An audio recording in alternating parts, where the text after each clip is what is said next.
Sure, so I'm Dr. Holly Krieger. I'm a lecturer here at the University of Cambridge in pure mathematics, and I'm also a fellow and director of studies at Murray Edwards College. And can you give us an example of the area of mathematics you work in? Yeah, so I work in what's called complex dynamics, which is a particular subset of the study of dynamical systems. So first let me tell you what a dynamical system is. So a dynamical system is one which is defined by maybe a simple rule, and what a dynamicist tries to understand is what happens under repeated application of this rule. So you should think of, here's sort of a toy example, is if you have, I'll just do a completely abstract one, is if you have a circle and you rotate that circle by some angle, right?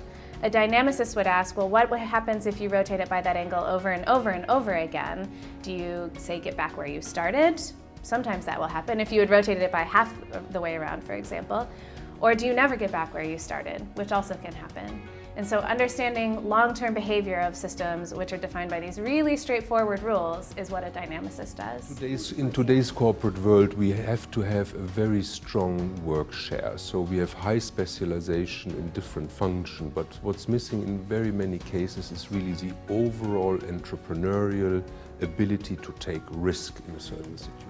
The 40 years of experience and impact of the UN Environment World Conservation Monitoring Centre will be critical in underpinning the development of a new plan for biodiversity, anticipated to be agreed next year in China. So, observing your audiences now at the Rijksmuseum, what sort of changes have you noticed the way that people engage with art?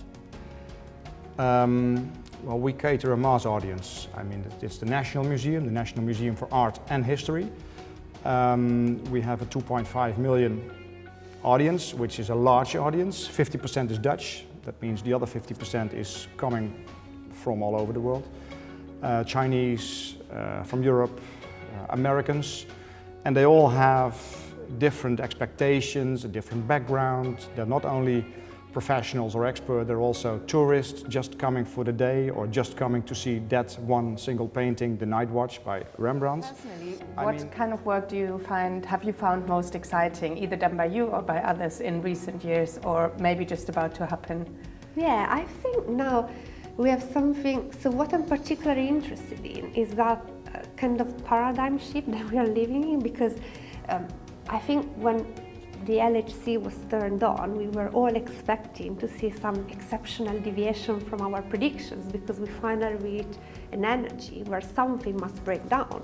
And this has not happened. So this can be either a source of depression or a source of excitement. So for me, it is a source of excitement, because it means that, in a sense, nature will give us some more subtle hints about deviations. I think one of the main challenges that we have in toxicology is still the very high levels of attrition that we have going from the preclinical space to the clinical space.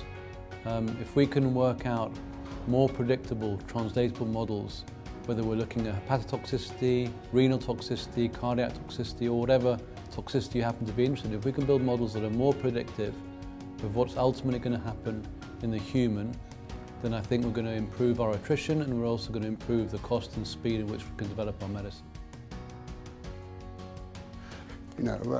Consensus-based leadership kind of. I think you have to, in the end, do that and try and.